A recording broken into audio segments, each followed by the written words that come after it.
మన ఇళ్లల్లో ఎవరికైనా ఒంట్లో బాగోకపోయినా, అస్తమాను జ్వరాలొస్తున్నా పీర్ బాబా దగ్గరికి తీసుకెళ్ళి తాయెత్తులు కట్టిస్తుంటారు. మీకు కూడా జరిగే ఉంటుంది గదా!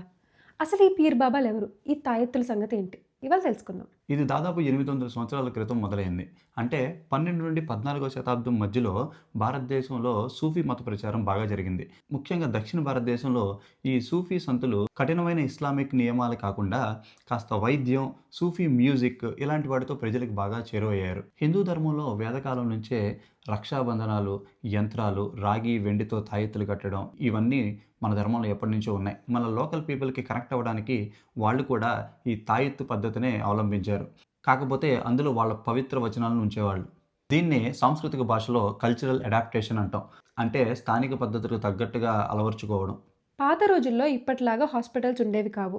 ఎవరికైనా అనారోగ్యం వచ్చినా, దెయ్యం పట్టినట్టు అనిపించినా దైవిక శక్తుల మీద ఆధారపడేవాళ్ళు. హిందువులు ఎదుటివాడు హిందువా, ముస్లిమా అనే భేదం చూడకుండా పకీర్ బాబాల దగ్గరికి, సూఫీల దగ్గరికి వెళ్లి వైద్యం పొందేవారు. అంటే 800 సంవత్సరాల క్రితమే బయట నుంచి వచ్చిన వారిని మనం ఎంతో ప్రేమతో ఆహ్వానించి మనలో కలుపుకున్నాం. అది మన సెక్యులరిజం. ఈరోజు ఎవరో కొత్తగా బయట నుంచి వచ్చి మనకు సెక్యులరిజం నేర్పించాల్సిన అవసరం లేదు. అది మన రక్తంలోనే ఉంది. కుతుబ్ షాహీ, ఆసిఫ్ జాహీ పాలనలో హిందువులు పీర్ల పండుగ అంటే మొహర్రం పండుగని బాగా జరుపుకోవడం మొదలుపెట్టారు.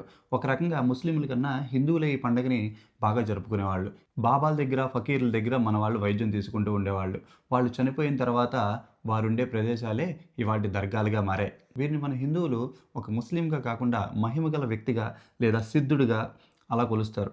దర్గాలలో నెమలీకలతో దిష్టి తీయడం, సాంబ్రాణి వేసి ఊదడంతో నెగెటివ్ ఎనర్జీ పోతుందని మన వాళ్ళు ఎక్కువ భావిస్తారు.